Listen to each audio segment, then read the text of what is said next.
How you doing? How you doing? I am your handsome, slender host, Christopher Dylan Williams, and I'm grateful to have you here today. Have a good friend, mass communication student as well for me, LeTrelle Rodrick Johnson. Bro, it's a blessing. It's an honor. Grateful to have you here. Appreciate it, man. Appreciate it, man. So we're gonna play a little game. So I like to break bread or do a little brain teaser before every podcast that I do or every interview that I do. Let's So we go. got this game that's called Start Bench Cut Mm-hmm. DN edition. Okay. So we got JJ Watt, Mm-hmm. and then we got Aaron Donald, Mm-hmm. and then we got his little brother TJ Watt. So you have to explain to me who would you start bench and who would you cut and why.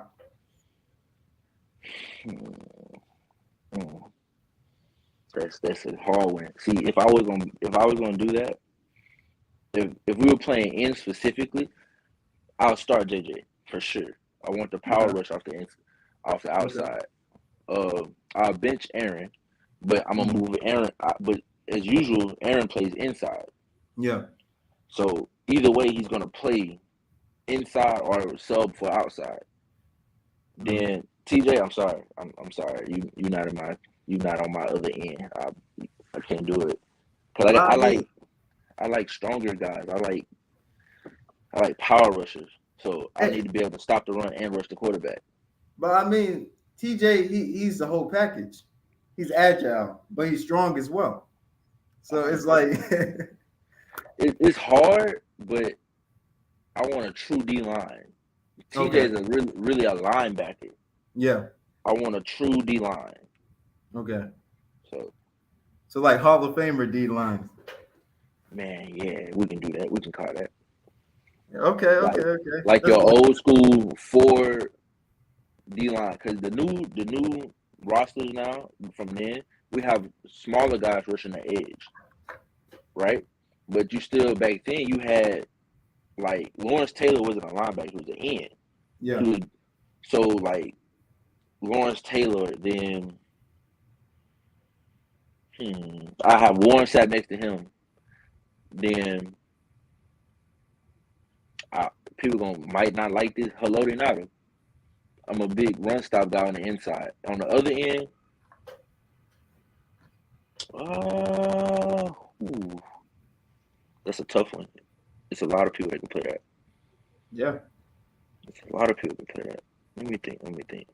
The man's name is not Junior Seau. I can't think of his name. Honestly, I thought of one. People might not like this. Terrell Suggs. Okay, Terrell Suggs. Okay, from the Ravens, number Right. 57 for the Right. Ravens. Yeah, I remember. 50. He was like 56 or something like that. Okay. But Yeah. Terrell Suggs for sure. Okay. That's kind of I thought you would have said like Junior Seau because But I thought Junior. But I'm thinking Junior's more of a linebacker. He yeah, can play both. I'm yeah. looking for a true D line from day one Okay. since you started That's playing ball. understandable. Okay. So do you feel like Southern University as a whole, as the football team, do you feel like you have an opportunity to go to the FCS playoffs For sure. and compete? For sure. For sure. Granted, this is becoming a better division, a great division now because we have more spotlight. People want to come, but Southern University is always a contender. Just like Jackson State and Grambling and everywhere else bringing in great players, we bring in great players too. We work as hard as they do too. So at Mm, the end of the day, we know what we bring to the table. yeah. And if you're not bringing that to the table, you're not coming with us. Mm. So do Simple, you feel simple as like that. Mhm. so do you feel like as well that it's going to take some adjustments to get over the hump, or you think y'all are almost there? Y'all just need that leeway. Honestly, everything needs adjustments. Every day of life, you adjust to certain things that come to you. So what you won't get to the over the hump part until you really get to fall camp and see what everybody brings. Because now we're in off season. The Yeah. adjustment is for when the summer hit, we bringing in new guys. Hmm. See what I'm saying? But when fall camp start, we put everybody to the test. We can only bring so many. Yeah. That's when you'll see who you bringing with you and who not coming with you to help you understand if you can get over that hump or not when it gets there. Uh-huh. From what I'm seeing for us, we definitely can get over the hump. Okay. We definitely get over hump. Just last year, I redshirted last year. A lot of people Okay. don't know that. People Oh, think I never knew that, bro. I redshirted last year, and but I still practiced. Okay. You know, so I'm seeing what Coach Dooley's seeing. I'm seeing what Coach Miller. I'm seeing what everybody else seeing from their perspective now because I have to see it from defensive side so I can still know the playbook, but offensive side, 'cause I want to help the starters get better. So, Oh, that's cool. so, so when I say we were this close, we were literally this close, and it showed. It showed that championship game that we were this close. Yeah. Because when everything started clicking, when everything get the road, you cannot stop us. Yeah. Especially with Jared Sims, Jared and Braylon Davis, Yeah, those we dogs. we bring Jared. Man, he got hurt, granted, but Yeah. we still leaned on that. See, this is when I say you can get over the hump. A lot of people got hurt last season. Yeah. That's when you lean and we started leaning on the young guys. And when the young guys started pulling through, we knew okay, we can do this. Mhm. Because then you only can be injured for so long. Yeah. So when you come back, you know what you're coming into. When we come back, we're bringing Gerard. We're bringing uh Kobe Dillon. We're Yeah. bringing Yeah. Kobe Dillon, number 16. we're Ran bringing those three guys touchdowns. back. Yeah. We're bringing those guys back. Then we were one of the best defenses in the nation last year. Oh wow. I didn't even know that. People see only in the SWAT. No, one of the best defenses in the nation. It's FCS wise, even probably FBS wise, and Wow. we're bringing literally the whole defense back. Maybe Mhm. some people like my no offense, my brother Trey, he Yeah. transferred. That's a Yeah. decision he made, and we respect him for that. Yeah. But as a whole defense, we're bringing back that entire defense and the Okay. mentality that comes with it. Mhm. Because now you want to talk about tradition. Southern University Dog Day D is a tradition. That's what we want to bring back. That's Mhm. what our intentions are, so we can be compared to the greats.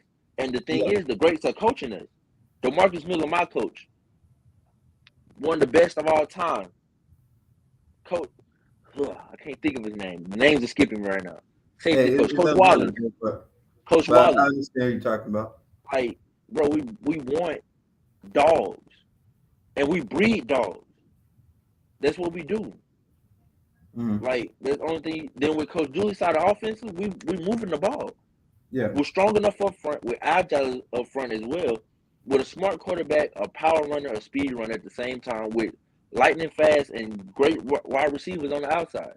Mhm. When everything clicks together, and I've seen it, we've all seen it. When everything clicks together, bro, you can't stop us at all. Mhm. For sure.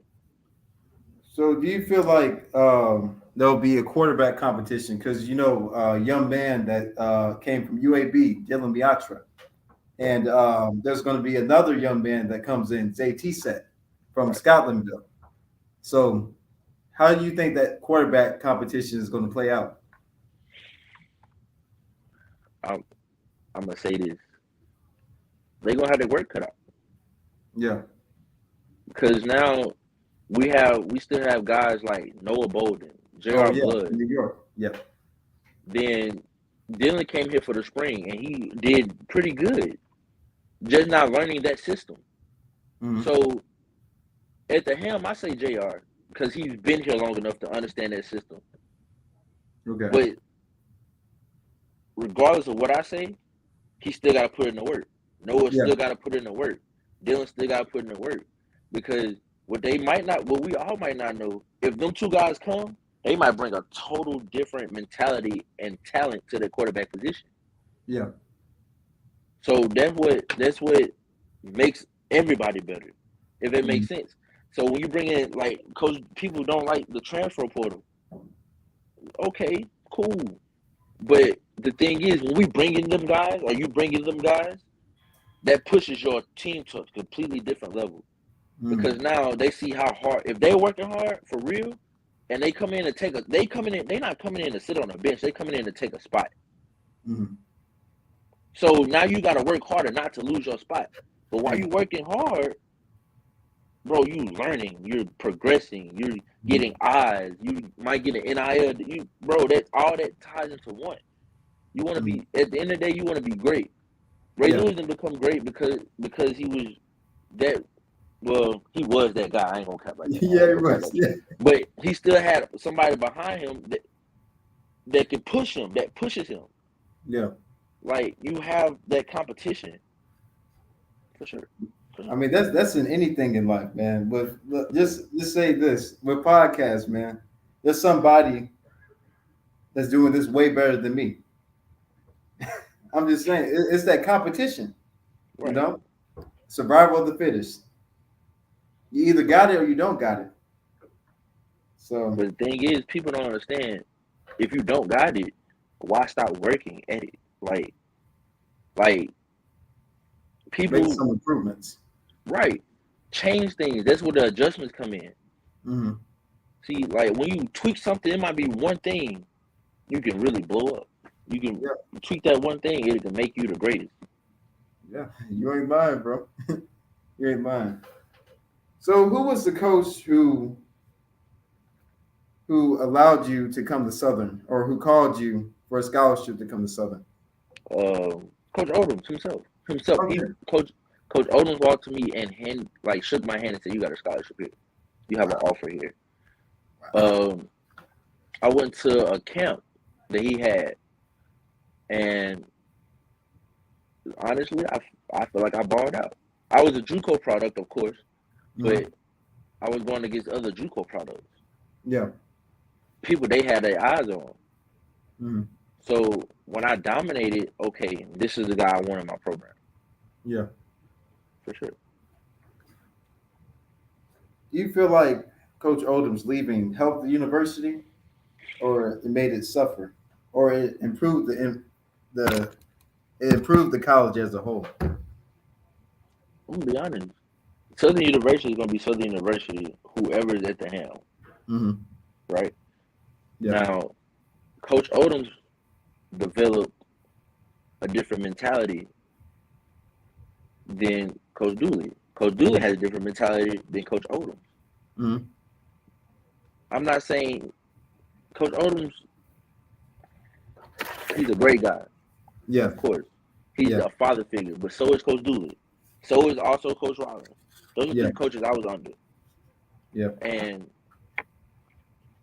this university, you can't say a university suffers or fails or felt like they got better because of one person. No offense to Coach Odom. You can't say that. Yeah. Coach Odom is a great guy, so he brought what he brought to the table. And everything in life is really like how it plays out. Right. I mean, Southern University and Coach Odom didn't come to an agreement. He had to go somewhere else. The thing is, people got to understand that man has a family too. Yeah. That man has to take care of what his needs, his wife needs, and his kids' needs. So they won't have to really do anything. That's his mindset. But so is Coach Dooley. Yeah. So is Coach Rollins. You have to take care of whatever you have to take care of by any means necessary. While understanding that I am of value. Also, in your mind, you have to say, I feel a certain way about myself to understand I have to hold myself to a higher standard. That's anything in life, man. Right. Anything. You have to put it in all perspectives. Yeah.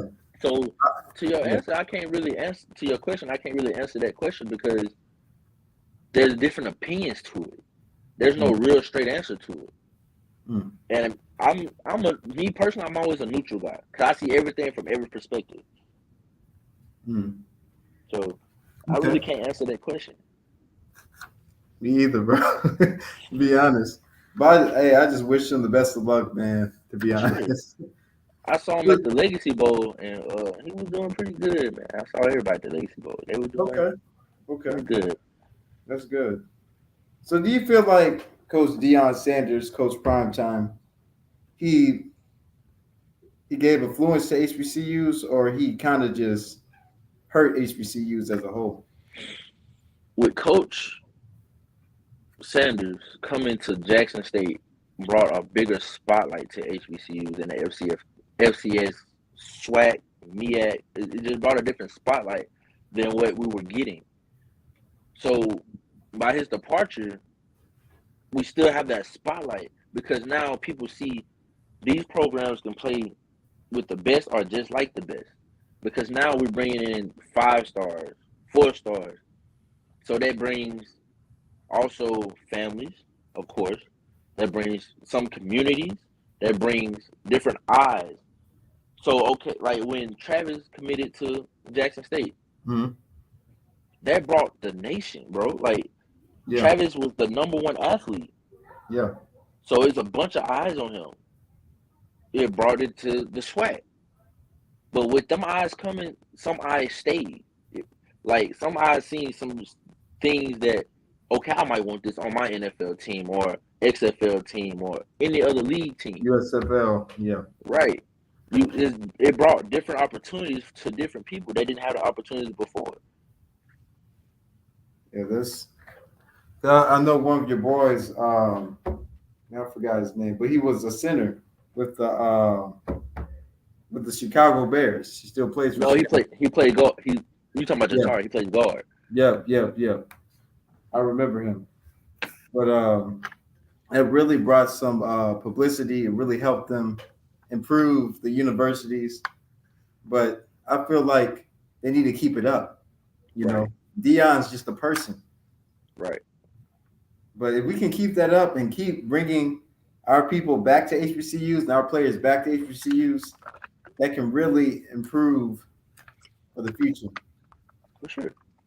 And I say with his departure, bro, for that staff that was there, it brought different opportunities. Like for Coach JC, he's the head coach now. Wow. Then right, like you know what I'm saying? That's a personal handoff to okay, the people that was here with me that's staying or that's staying with this opportunity, y'all move up. People might and some people got better opportunities. Yeah. So like Deion took some of his people with him, but some of the other people that was there on that staff went other places with better opportunities that they were in. Yeah. Then the people Oh, that was for there instance, moved up. oh, Right. yeah. I didn't mean to cut you off, bro. I'm sorry. Oh, you good, man. But for instance, TC Taylor.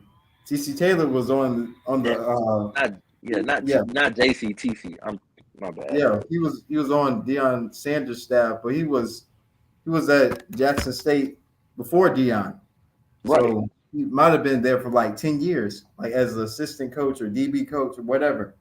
But they actually gave him the opportunity to get those 4 stars from like Oregon, from to get a quarterback from Virginia Tech as well. So Right. so he's doing some big things over there as well. Right. Would you ever want to be a journeyman, right? Go to the CFL, USFL, X League in Japan in order to get to the NFL? Or do you think it's NFL or bust for you? Honestly,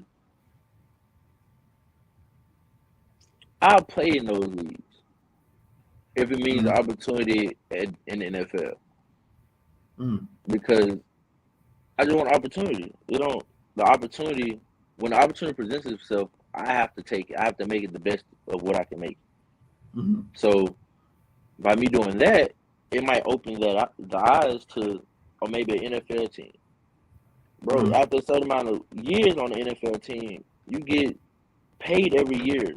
You Yeah, January 1st, you'll get that payment yeah, like forever for the rest of your life. yeah. So Be like, well off too. what good? 6 figures for sure for the rest of your life, Yeah, and I'll do that. it's But just looking at it as a blessing, man, because not everybody has the opportunity to play pro ball. Because I right, know one of your boys, Jacoby Papelon, he's at the Green Bay. It might oh have been the the Blazers or something like that, some arena league. But Right. I heard about that he's balling out over there. So, you never know what opportunity can come to you. You just have to have that faith. I'm glad he got the opportunity too. Yeah, And man. he worked hard for that. Yeah. So who is LeTrelle Johnson as a person? Who does he want to be as a future father and as a person as well? Man, as a person right now, I'm laid back. I'm cool. Mm. I'm the type of person that see everything as from all perspectives, but I'm a realist. So I'm gonna always tell you the real. Um, Me seeing myself older, I want to be wiser. Yeah. I want to be a mogul to my community.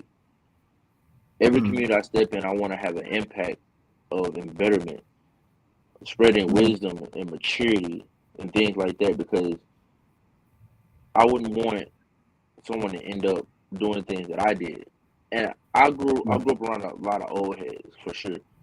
So Mm. I can sit down today and think about things I did and thank God that I'm blessed to be here because Yeah. he didn't have to do that. No. So I wouldn't want anybody to go through that. So me steering people in the right way everywhere I go, Mm. that's what I want to be. I want to be when I leave this earth, I have an impact on my kids and my community to where they live for legacy. That's the type of thinking I'm on, man. Damn, bro. That's deep. I never heard of that, bro. Wow. I Now, almost shed granted, a tear or something, bro. I don't know. like, bro, that was deep, man. I guess for me, man, I just want to make an impact for my community, but also I want to know, I want to help other people. You know, just like who is your greatest inspiration, and why do they motivate you to become a better person every day? It could be a family member, it could be a coach. whew, that's an equal playing part for me, Okay. if it makes sense. It's a 33-30-33. So I was the only child, of course, but my dad left at a certain age. So I was stuck with my mother. Okay. My mother ended up working two jobs for about a smooth 18, 19 years, bro. Wow. Mm. While she was in college, getting her bachelor's degree and making sure I'm okay. Like, I was cool with that, bro. Like, if I look back now, bro, she did everything she needed to do and possibly could do. Yeah. But then the circumstances happened. I got in some trouble. Younger dude. I mean, I had Yeah. to move with my uncle. Mm. So I moved back to Hattiesburg with my uncle. And he taught me how to be a man. Mm. Like, I didn't have that father. I had father figures, but I wasn't living with a man. I wasn't living with a father. So he taught me how to be the person I am now, especially Wow. mentally. I get my I get my drive from my mama. Mm. Mentally, I have his mindset because he has the mindset of my grandfather. But I don't Mm. live with my grandfather. I live with my uncle. Wow.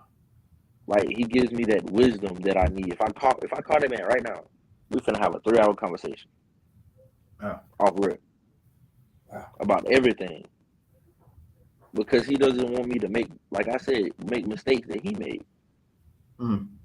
So he looks at me as his son, even though he had a son before I left. Before I left for college, he had a son, but he still prioritized me and his son. Wow. My third one's my grandma. That's where I get my old soul from. Yeah. Yeah. That's because she helps me put a good perspective on a lot of things. Mm. She's a God-fearing one for sure, but she gives me different perspective on a lot of things. Mm. So she doesn't judge people. She doesn't call people out. My grandma doesn't curse. I don't think she cursed since I was born. Mm. Like, she's that person that gives you like a settling feeling and I needed that a lot. So that's where I get my 33, 33, 33 from. The extra 1%, I motivate I feel like I'm an inspiration to myself too. No cap. Because like I said, as I look back, bro, I would if I would have took one wrong step, I could be dead in jail or not in this position. Man, it's Especially just by my bad, God's grace, man. for sure. Especially being a God's grace, man. I mean, we don't even deserve it, bro. We don't. no. And I'm as you see, I'm a bigger person. So a big African American male in the United States or in the world is scary. Especially if he's smart and knows what he's doing. Yeah. They don't like that. No. That's the biggest. Hey, the man, he's afraid of that, man. For sure. Look at President Obama. Mm-hmm. Hey, the white Republicans, they thought he was a pushover. Right. But then he was an intelligent black man. He knew what they were doing. That intimidated them. For sure. So the biggest intimidation is education as well. For sure. But also a God-fearing person as well. But people always think, okay, put stuff in a book and a black man or a black woman won't read it. Mm-hmm. See now, okay, back then, yeah, that was a stigma sometimes. Now, a lot of us are understanding, especially our laws, becoming smarter, learning how to be moguls, millionaires, billionaires, Yeah. becoming doctors and physicians. Now we read books. we have to read books to compete with the rest of the world. Right. Yeah. So like over there in Japan and China, they work fast paced. Yeah. And we're trying to and we want to keep up for sure. We don't want, as a younger culture, we don't want to be outworked by another country. No. But in the United States, as an African American person, I say we don't want to be outworked by the man or anybody else because we want to be on top. To build our own societies, to build our own wealth. Right. I mean, that's what Booker T was talking about, man. You know? Sure. But it's like, man, they have other cultures doing well, man. But with our culture, man, it's hard, man, because it's always a disagreement about something. Or it's always a gun in someone else's face because of a disagreement. Right. But if we come together, we could probably do something, make something happen. You said something right there, my brother. You said that. So is there any, before every game in Southern, is there any pregame ritual that you like to do? Me? Yeah.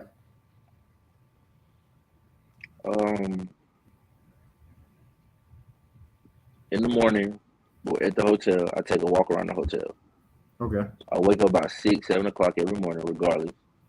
I take a walk around the hotel before breakfast. Okay. After breakfast, we take out. If I have time, I'll take like a 30-minute nap and get up and just vibe to myself, picturing myself making plays and things like that. Pre-game meal, I don't pick up my phone. I let my phone sit there until coach is done with his speech. By the time I get on the bus, I'm not looking at nobody. I'm not saying anything. Most of the bus ride, my eyes are closed. And I'm listening to music. The jag walk is what starts, okay, it's time to, we gotta handle business. Yeah. But when I walk in the locker room, first thing I do is go get taped, of course. But then I go sit by myself for a smooth 10 minutes. So now I can get myself together, grounded, understand where I'm at, and breathe. I gotta breathe to stay in the moment. Because you never know when there's a big game for you or not. You don't know that. You want it to always be, but you never know. But pre-game, I'm in my locker. I'm quiet. I don't say anything. but I'm also looking in the eyes of my teammates to see if they're ready. Because my teammates know what I bring to the table, especially intensity-wise when we're there. When it's time to go, it's time to go. But they understand we're on a mission. Yeah, we gotta work, and that we need to dominate, and that's when we go into pregame speech. Because I mean, for like pregame workout and all that, bro, we hype. Of course, the band's in there playing, listening to music, getting warmed up. But I'm still not talking. I might say, "Let's go, bro. Let's handle business," but I'm still real quiet. So to the pregame, I'm just quiet, bro. When we get in that speech, until he say it's a song. It's like different ones. It's like we don't know which one he's gonna sing. We don't know. We never know. But when he seen that, that's the loudest I'm gonna be for the rest of that whole time. Because when I'm on the field, only talking I'm doing is communicating. I might talk. We might talk a little, every once in a while. But I'm not gonna let that throw me off. I'm gonna communicate with my brothers behind me so we can get this right. Yeah. So, yeah. Well, bro, this was the best of any of my interviews, man, that I ever had, man. You're a humble human being, man. Anytime that you want to come on the show, man, break bread, talk sports, talk faith, anything that you want to talk about, man, I'm here. You got my information. But man, I'm grateful and I'm appreciative for your wisdom that you've given me and other people. So keep doing what you're doing, bro. Sure. I'll be repping for you on the field this season, and appreciate you for coming on the show, man. Appreciate it. I appreciate you for giving the opportunity, bro. For sure. Oh man. Oh, you're welcome, man. You're welcome. All right, I'll see you later. Most definitely. All right, peace. This is Crystal Method Man. That was LeTrelle Johnson, a humble human being. One of the best interviews I ever had in a minute. So subscribe to the channel, Crystal Method Man, and Instagram, Crystal Method Man _ Method Man. I'll see you later, knuckleheads. Y'all stay blessed. You have a good summer, and peace. Good night.